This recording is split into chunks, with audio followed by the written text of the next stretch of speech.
everyone, and welcome to the very first streamed of our CROAKIVERSARY events. This is the variety event to kick off our Croakspear first anniversary week. We will be listening to 4 separate one-act, or at least shorter, plays. This evening, we will be listening to Wurzel Flummery, Enigma, Sweethearts, and finally, The Frogs. But before anything else, we will have our very first streamed Crookspear open mic night, in which anyone from the server is allowed to perform anything they wish, be it read or sung or generally performed. So first out for this Croak open mic night is Cheeseable performing Death by Peanut. Please enjoy. I'm just going to say this may be familiar for some of you who were part of some of the audition stuff for the Shakespeare charity stream a long time ago, because I did perform this then, and it's about time I brought it back. Yes. All right. I did it. You found me out. I killed the cook in the kitchen with the peanut butter. But honestly, what kind of person goes into cooking with that severe a peanut allergy? Oh, yes, I killed him. But if it hadn't have been me, he would have eventually encountered a peanut on his own. How did I fool him into eating the peanut butter, you ask? Yes, I'm fairly certain Colonel Catsup asked just now. Because he's dying to know, isn't he? But I'll never tell. All right, I'll tell, if he insists. Really, if he insists. Oh, don't be a dip, Colonel Catsup. Just insist. Everyone's waiting for you to. Great. So, I hid the peanut butter inside of chocolate. Yes! Everyone knows the cook had a sweet spot for cocoa, but it was I who thought to invent a decadent chocolate treat with a peanut butter filling. Yes, it was shaped sort of like a very shallow cup. Why do you ask? Oh, all right, fine. I didn't invent it. You found me out. I saw it on the checkout line at the grocery store. It's not like you need a PhD to figure that out, Professor Prune. But it was my idea to change the words on the packaging from peanut butter cups to chocolate cups. In fact, I sent a copy of the wrapper I created to the company because it's really confusing calling them peanut butter cups when really the chocolate part is more of the cup part. Yes, I purchased the murder weapon at checkout in the impulse buy section, but I assure you, the murder was perfectly premeditated. And by premeditated, I mean I meditated beforehand. I closed my eyes and imagined myself filled with light, and the cook filled with peanut butter. Oh, it was very soothing. It's really the whole killing thing, so it's not very zen. You see, I'm not the kind of woman who would. Why, if that cook wasn't planning to expose our love affair to the world and ruin my husband's political career and my marriage. Yes, that's right.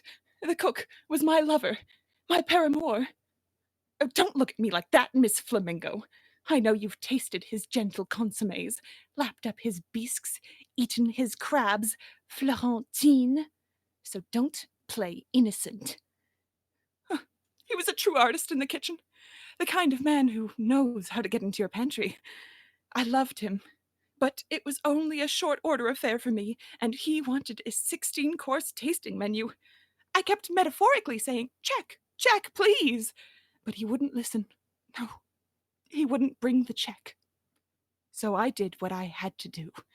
I let him cook me his last supper and ended it with a very final chocolate cup for dessert.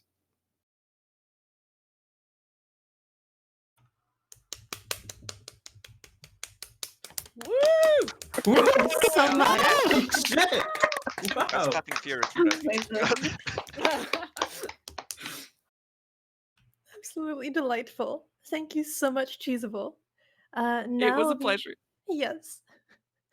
Now we'll be moving on to Sonyaliloquy, who will be performing an original song. Yeah. I feel like I need to provide a little bit of context for it, simply because, I wrote this when I was a teenager in, I think, 2004. And so it's I'm a bit concerned that maybe in current times it might sound like I'm saying about something else. But when I wrote this, was in response to the Christian right being generally awful. And so this was my way of processing that. I'm a little bit nervous. The title is Tell Me What Is Wrong. Wrong, wrong, tell me what is wrong. Go on ahead, declare your rule. Wrong, wrong, is it really wrong? Or is it just an excuse? You stand up on your soapbox, ranting how those people are ruining your world. But could the fault at least partly lay with you? Think of that before the stones are hurled. Wrong, wrong, tell me what is wrong. Go on ahead, declare your rule. Wrong, wrong, is it really wrong? Or is it just an excuse? Scream about that speck you see in your neighbor's eye, cry for it to be removed, while there's a huge plank in your own. You're a hypocrite, yeah, you are rude. Wrong, wrong, tell me what is wrong. Go on ahead, declare your rule. Wrong, wrong, is it really wrong? Or is it just an excuse? Fear and hatred only serve to deride us. They only serve to make us confused. Fear and hatred only serve to divide us between the accuser and the accused. You better hope you're not accused. Wrong, wrong, tell me what is wrong. Go on ahead, declare your rule. Wrong, wrong, is it really wrong? Or is it just an excuse? Is it just an excuse? I bet it's just your excuse for you to be cruel. Judge not, lest ye be judged. Woo! Yeah. Hope that was all right. That was That was- perfect, dude. Wonderful. was Thank you great. so much. Now we will be moving on to Sam singing a folk song. Please go ahead. Hi, yes, I'm going to sing a song called the Cadgwith Anthem. It's also known as Robber's Retreat. It's not as old as a lot of folk songs. It was collected in 1953, but according to the people who it was collected from, it is very old and traditional. So yeah, that's this. It's Cornish, so from Cornwall. Okay, right. This is Robber's Retreat. Come fill up your glasses and let us be merry, for to rob and to plunder, that is our intent, as we roam through the valley where the lilies and the roses and the beauty of Kashmir lay drooping its head. Then away, then away, then away, to those caves in yonder mountain where the robbers retreat. We come from yonder mountain and our pistols are loaded, and we'll rob and we'll plunder, that is our intent, as we roam through the valley where the lilies and the roses and the beauty of Kashmir lay drooping its head.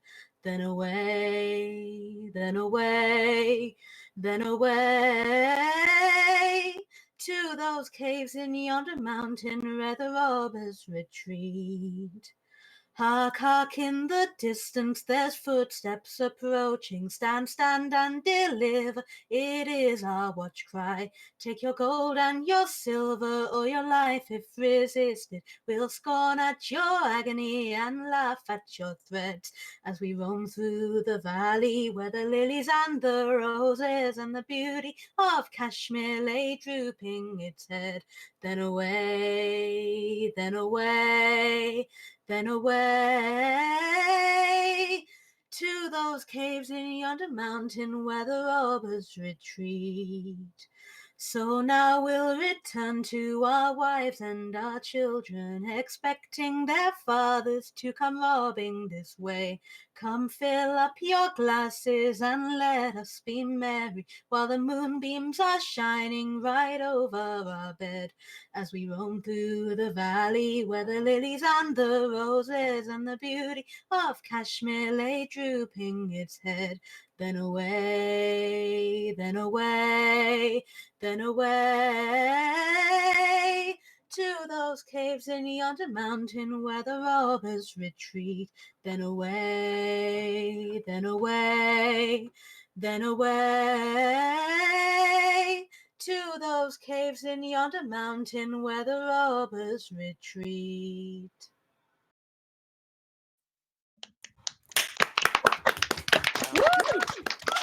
Holy shit! Wow. Thank you so much. You have a great vibrato. Yeah, this was Oh, wonderful. that might have just been because I'm really nervous. Well, it sounded haven't good, performed so be singing more nervous next years. time.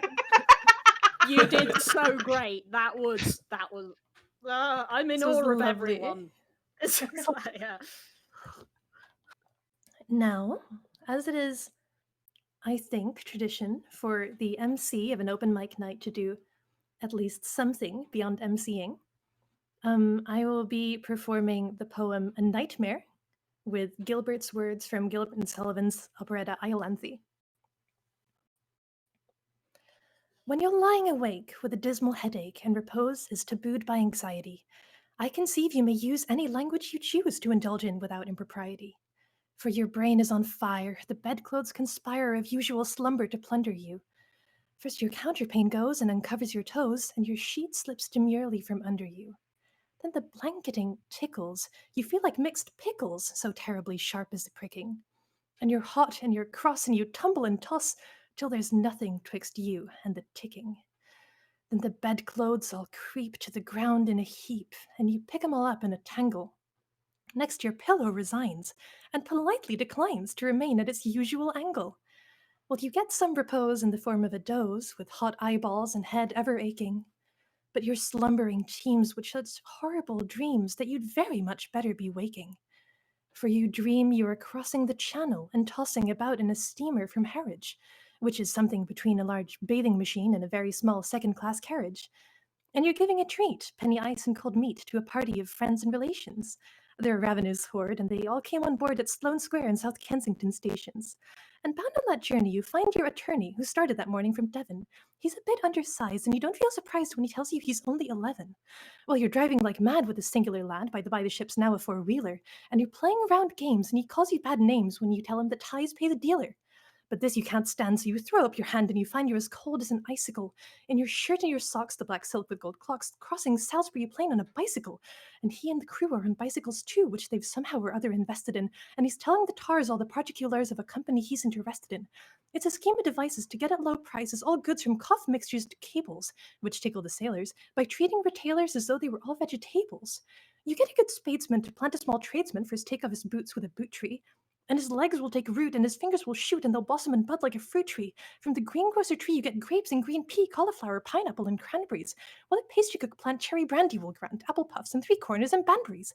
The shares are a penny, and ever so many are taken by NatWest and Baring, and just as a few are allotted to you, you awake, with a shudder, despairing. You're a regular wreck with a crick in your neck, and no wonder you snore, for your head's on the floor, and you've needles and pins from your soles to your shins, and your flesh is a creep, for your left leg's asleep, and you've cramp in your toes, and a fly in your nose, and some fluff in your lung, and a feverish tongue, and a thirst that's intense, and a general sense that you haven't been sleeping in clover. But the darkness has passed, and it's daylight at last, and the night has been long. Ditto, ditto, my song. And thank goodness they're both of them over. Yes. Fuck. Jesus Christ. Okay A then. small nightmare. And now, finally, to finish off our open mic night, remember, just the first of many, many things we have lined up this wonderful evening. We will have Sarah and weakboson doing an extract from The Importance of Being Earnest.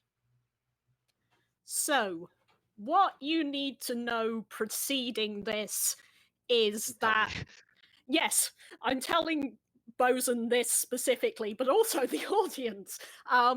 What you need to know before this is there's two ladies. They're both dating two blokes who are both pretending to be a guy called Ernest. So they both think they're dating a guy called Ernest Worthing. I think that's the only context you need. If you want more context, go back and watch our CROAKIVERSARY performance of The Importance of Being Earnest, because it was really good. So, without further ado, Gwendolyn enters. Cecily advances to meet her. Pray let me introduce myself to you. My name is Cecily Cardew. Cecily Cardew. Oh, what a very sweet name. Something tells me that we are going to be great friends. I like you already more than I can say. My first impressions of people are never wrong. How nice of you to like me so much after we've only known each other for such a comparatively short time. Pray, sit down. I may call you Cecily, may I not? With pleasure. And you will always call me Gwendolyn, won't you? If you wish. Then that is all quite settled, is it not? Oh, I hope so. There is a pause. They both sit down together. Perhaps this might be a favourable opportunity for my mentioning who I am. My father is Lord Bracknell. You've never heard of Papa, I suppose? I don't think so. Outside the family circle, Papa, I am glad to say, is entirely unknown. I think that is quite as it should be. The home seems to be the proper sphere for a man, and certainly once a man begins to neglect his domestic duties, he becomes painfully effeminate, does he not? And I don't like that. It makes men so very attractive. Cecily, Mama, whose views on education and are remarkably strict, has brought me up to be extremely short-sighted. It is part of her system. So do you mind my looking at you through my glasses? Oh, not at all, Gwendolyn. I'm very fond of being looked at. After examining Cecily carefully through a lorgnette.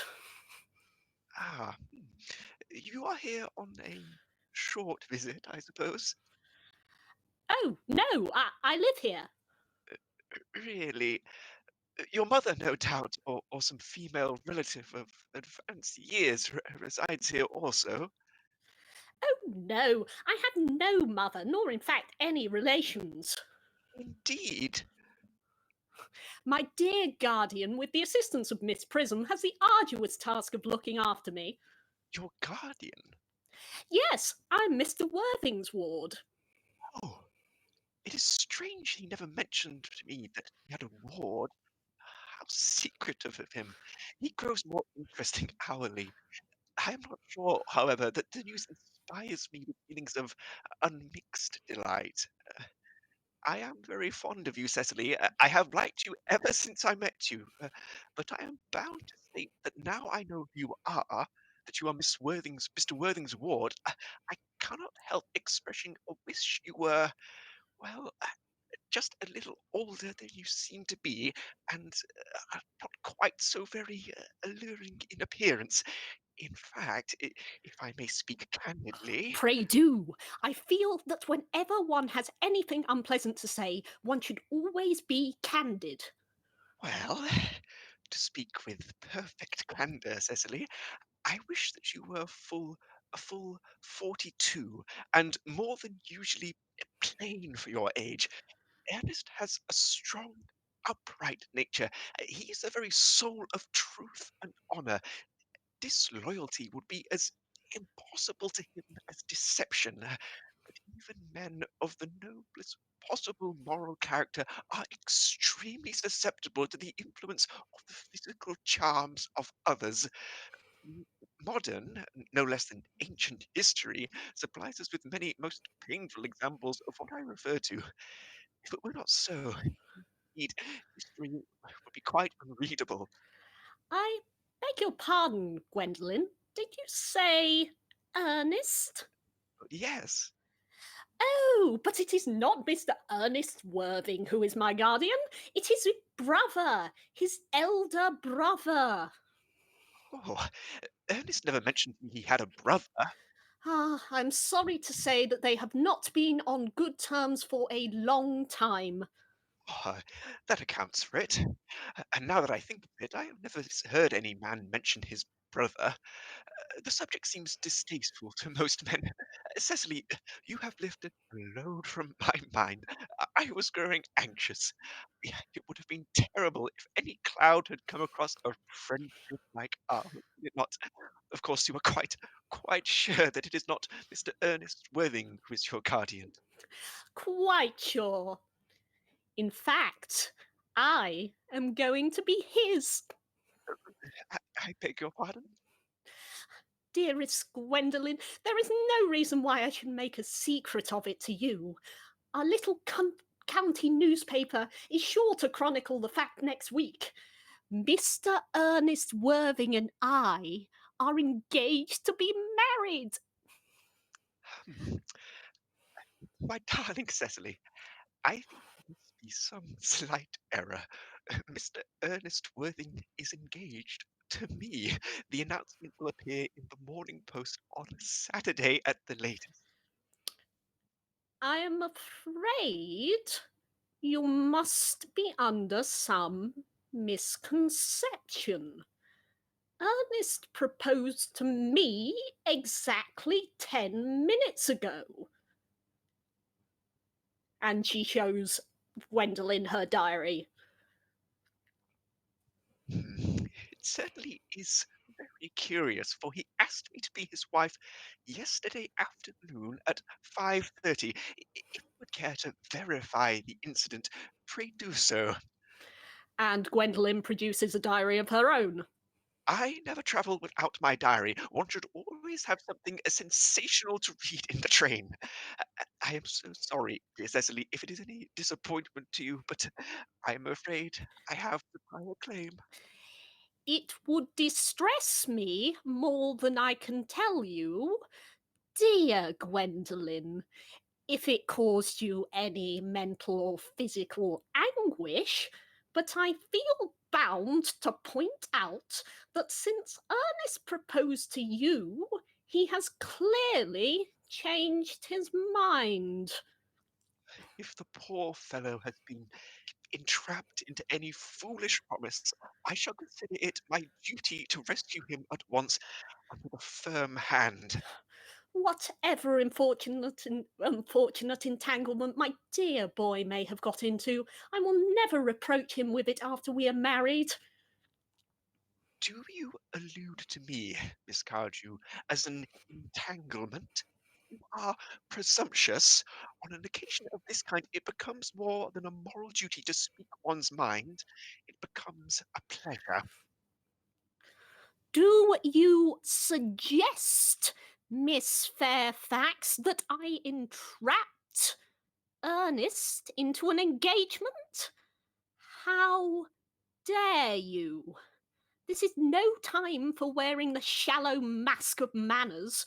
When I see a spade, I call it a spade. I am glad to say that I have never seen a spade. It is obvious that our social spheres have been widely different.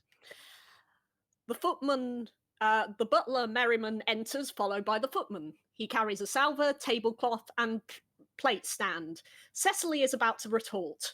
The presence of the servant exercises a restraining influence under which both girls chafe.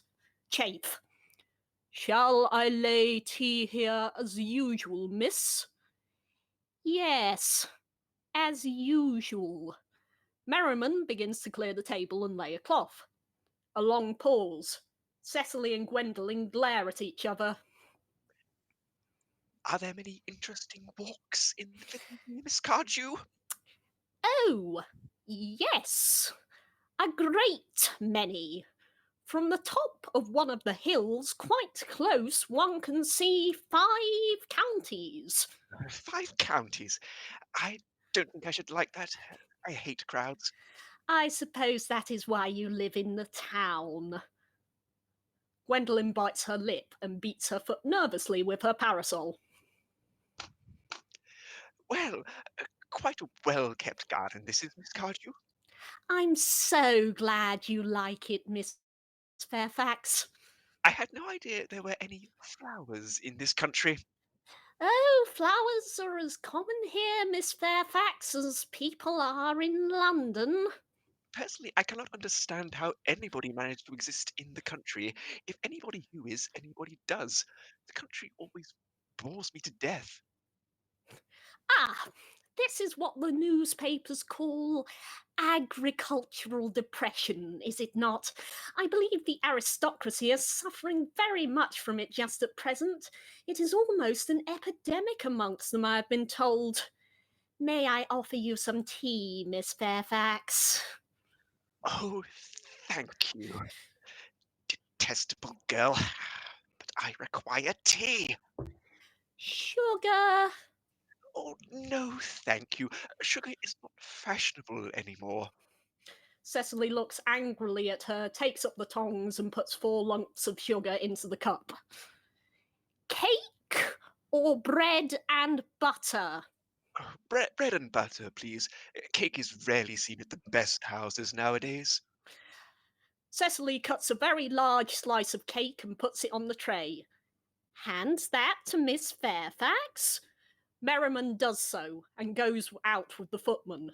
Gwendolyn drinks the tea and makes a grimace, puts down the cup at once, reaches out her hand to the bread and butter, looks at it and finds it is cake, rises in indignation.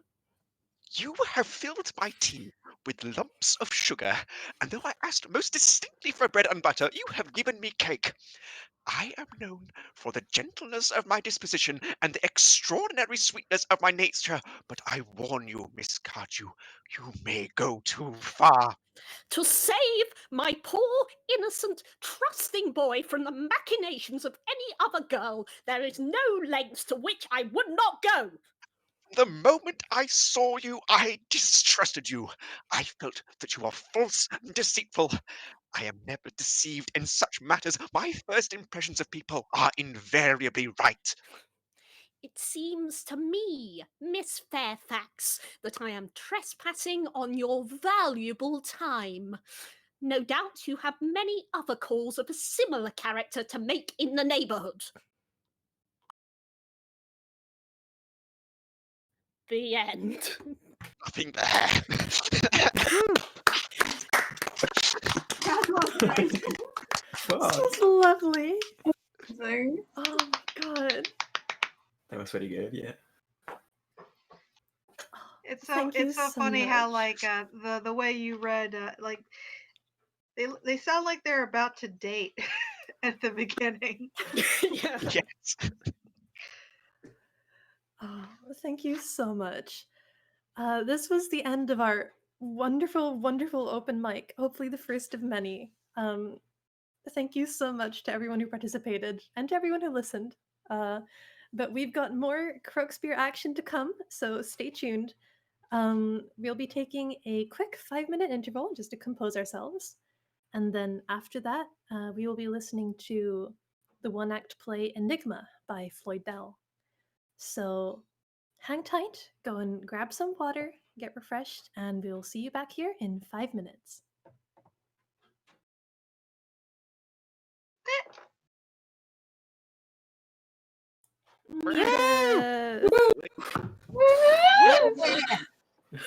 Yay! God. Boson!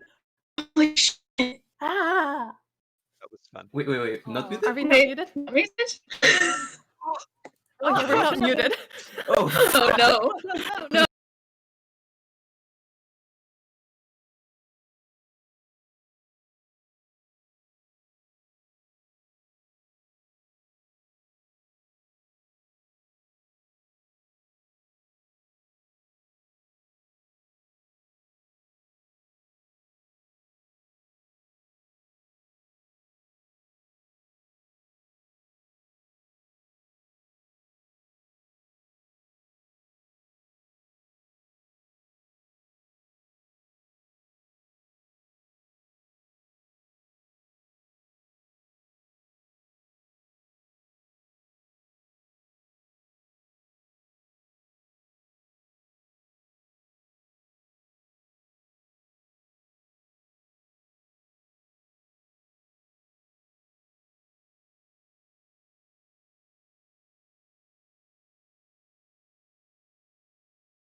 Hello, everyone. Welcome back to the CROAKIVERSARY variety stream. We will now be performing for you the one-act play Enigma by Floyd Dell. And without further ado, I will leave it to narration. A man and a woman are sitting at a table talking in bitter tones. So that is what you think. Yes, for us to live together any longer would be an obscene joke. Let's end it while we still have some sanity and decency left. Is that the best you can do in the way of sanity and decency? To talk like that? You'd like to cover it up with pretty words, wouldn't you? Well, we've had enough of that. I feel as though my face were covered with spider webs. I want to brush them off and get clean again. It's not my fault you got weak nerves. Why don't you try to behave like a gentleman instead of a hysterical minor poet? A gentleman, Helen, would have strangled you years ago. It takes a man with crazy notions of freedom and generosity to be the fool that I've been. I suppose you blame me for your ideas. I'm past blaming anybody, even myself. Helen, don't you realize that this has got to stop? We're cutting ourselves to pieces with knives. You want me to go? Or I'll go. It makes no difference. Only we've got to separate, definitely and forever. You really think there's no possibility of our finding some way? We might be able to find some way. We found some way, Helen, twice before, and this is what it comes to. There are limits to my capacity for self-delusion. This is the end. Yes. Only What? it seems such a pity. Pity? The pity is this, that we should sit here and haggle about our hatred. That's all there is left between us. I won't haggle. She stands up. I won't haggle, Paul. If you think we should part, we shall, this very night. But I don't want to part this way, Paul. I know I've hurt you. I want to be forgiven before I go. He stands up to face her. Can't we finish without another sentimental lie? I'm in no mood to act out a pretty scene with you. That was unjust, Paul. You know I don't mean that.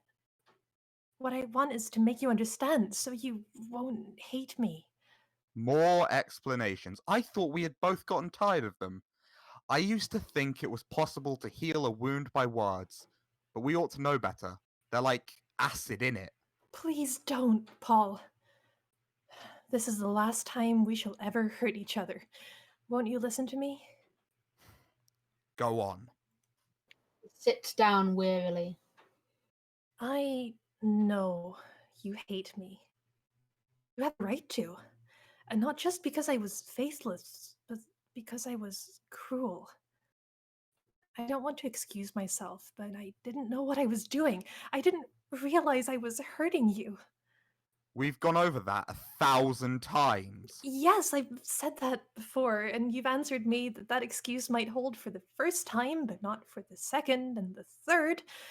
You've convicted me of deliberate cruelty on that, and I've never had anything to say.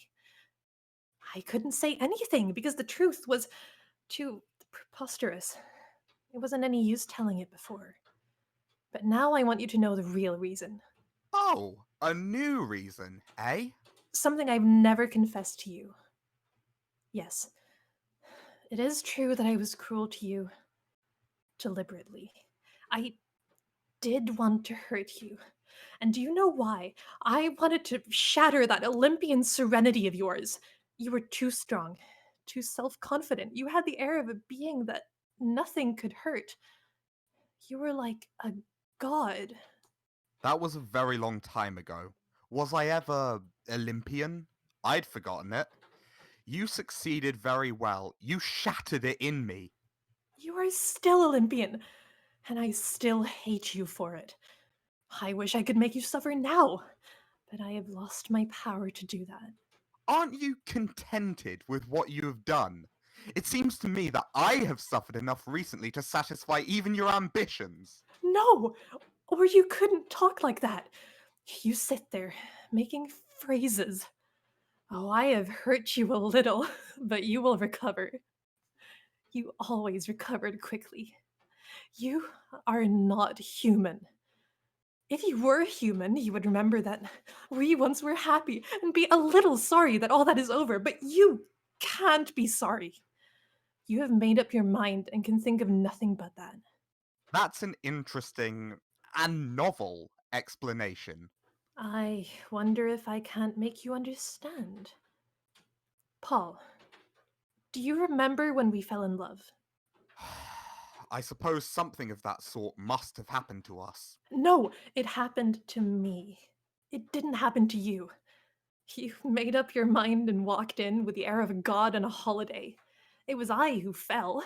Headlong, dizzy, blind. I didn't want to love you. It was a force too strong for me. It swept me into your arms. I prayed against it, but I had to give myself to you, even though I knew you hardly cared.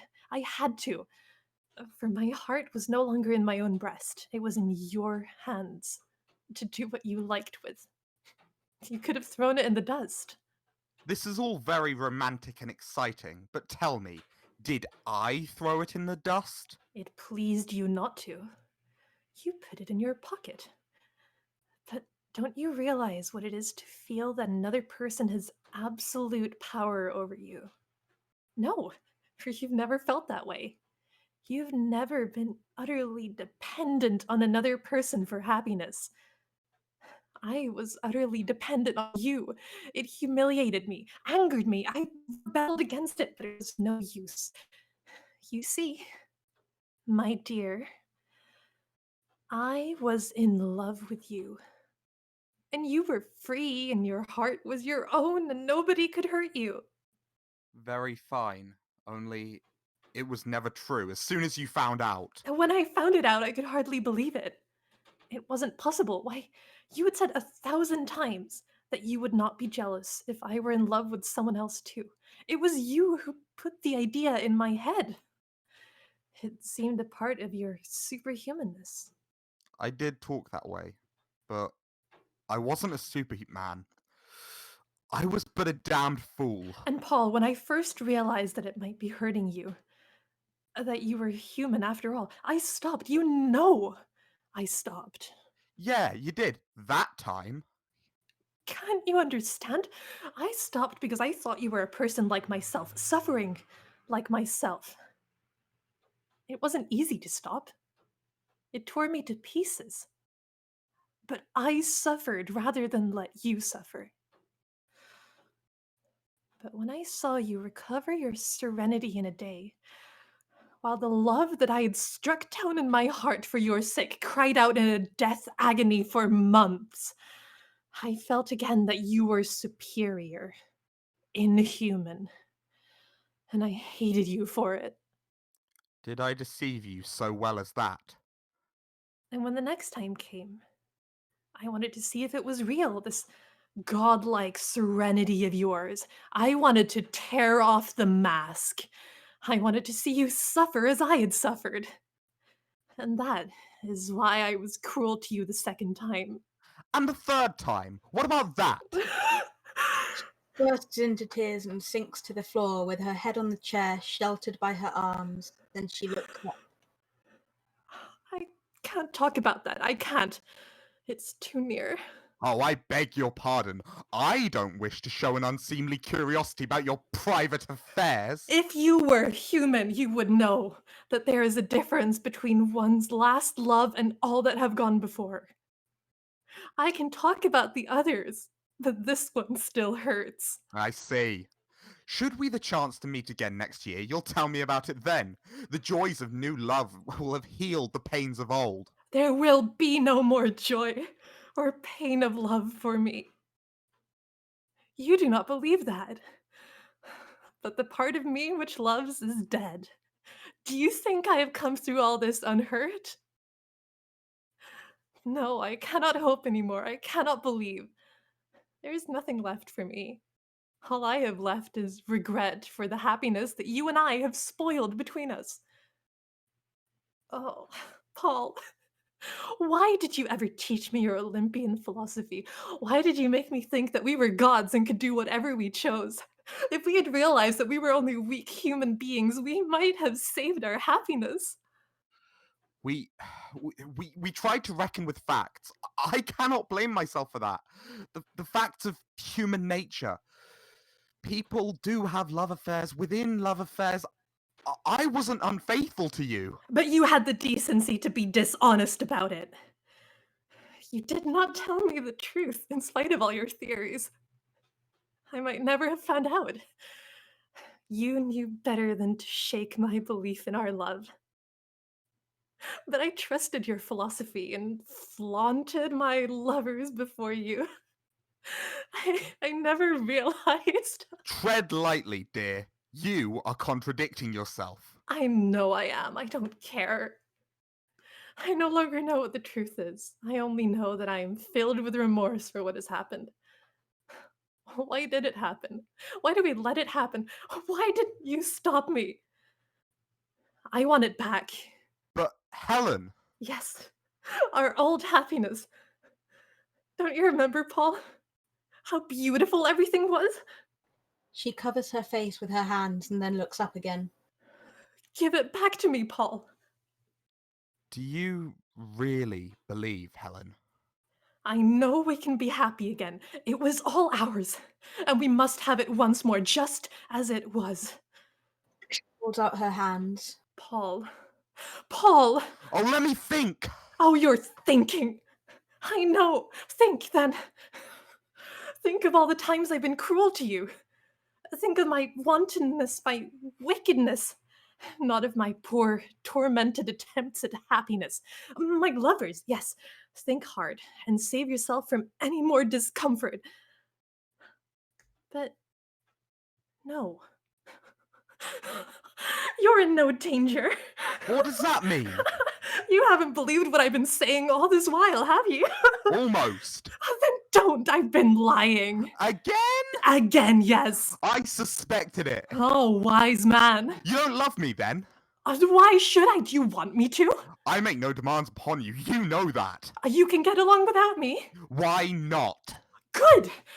Then I'll tell you the truth. That would be interesting. I was afraid you did want me. And I was sorry for you, Paul. I thought if you did, I would try to make things up to you by starting over again. If you wanted to. So that was it? Yes, that was it. And so... You don't need to say any more. Will you go, or shall I? I'm going, Paul. But I think, since we may not meet this time next year, that I'd better tell you the secret of that third time. When you asked me a while ago, I cried and said I couldn't talk about it. But I can now. You mean... Yes. My last cruelty. I had a special reason for being cruel to you. Shan't I tell you? Just as you please. My reason was this. I had learned what it is to love, and I knew that I had never loved you. Never. I wanted to hurt you so much that you would leave me. I wanted to hurt you in such a way as to keep you from ever coming near me again. I was afraid that if you did forgive me and take me in your arms, you would feel me shudder and see the terror and loathing in my eyes. I wanted, for even then I cared for you a little, to spare you that. So... Are you going? She lifts a desk calendar from the table and tears a leaf from it, which she holds in front of him. Her voice is tender with an inexplicable regret. Did you notice the date? It is the 8th of June. Do you remember what day that is? We used to celebrate it once a year. It is the day. The leaf flutters to the table in front of him. The day of our first kiss. He sits looking at her. For a moment it seems clear to him that they still love each other and that a single word from him, a mere gesture, the holding out of his arms to her, will reunite them. And then he doubts. She is watching him. She turns at last towards the door, hesitates, and then walks slowly out. When she is gone, he takes up the torn leaf from the calendar and holds it in his hands, looking at it with the air of a man confronted by an unsolvable enigma. And curtain.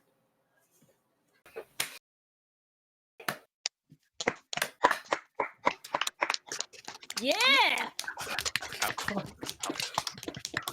Okay. God, that was Enigma, everyone. Now we're going to take a 5-minute intermission, and we'll be back with, I believe, Warsaw Flummery. So, see you then.